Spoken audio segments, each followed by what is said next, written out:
this is going to carry some spoilers for Final Fantasy 16, but the final scene with Barnabas and Clive. Yes. Tell me about the voice. Okay.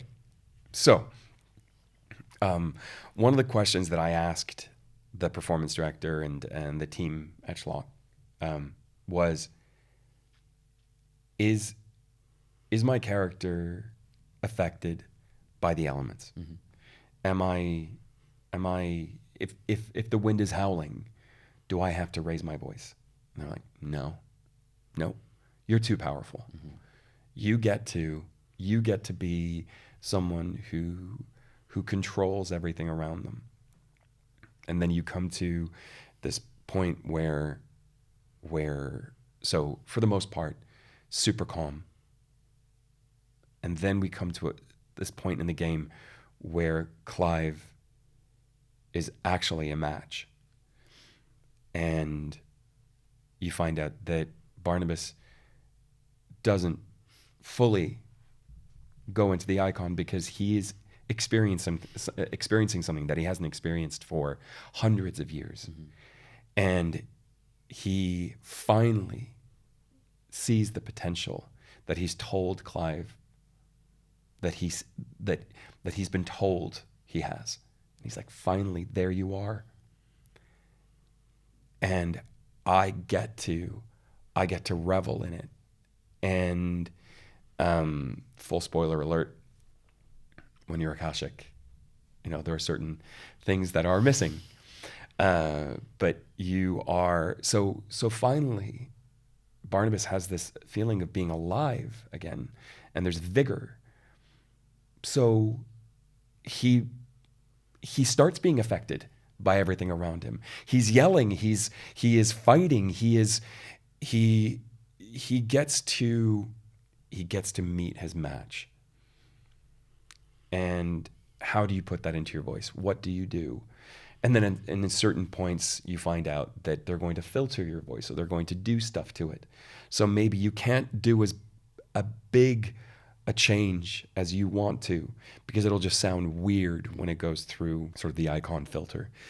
So you've got to think about all of those things, and then at the same time,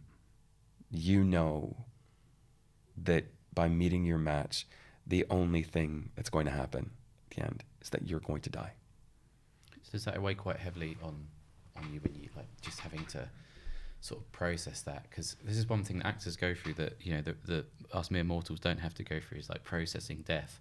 Yeah. But if you could have 10 roles in a row where your character, especially if you're Sean Bean, yeah, you're going to die again. Yeah. Yeah. How do you approach things that sort of the unknowable? I'll give you an example in something completely different. So we talked about the intimacy coordinator, right?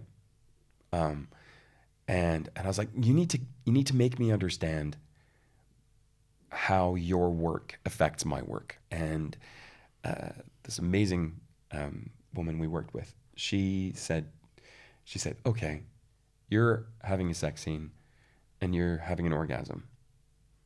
What if you haven't had an orgasm? And I go, okay, well, you have to have an orgasm. How can I help you understand what an orgasm is? I was like, I don't know. This is getting a little bit frisky. This is past the watershed. Yeah, absolutely. She said, have you ever had one of those really, really juicy mosquito bites? And I was like, yeah. And everyone around you says, don't scratch it.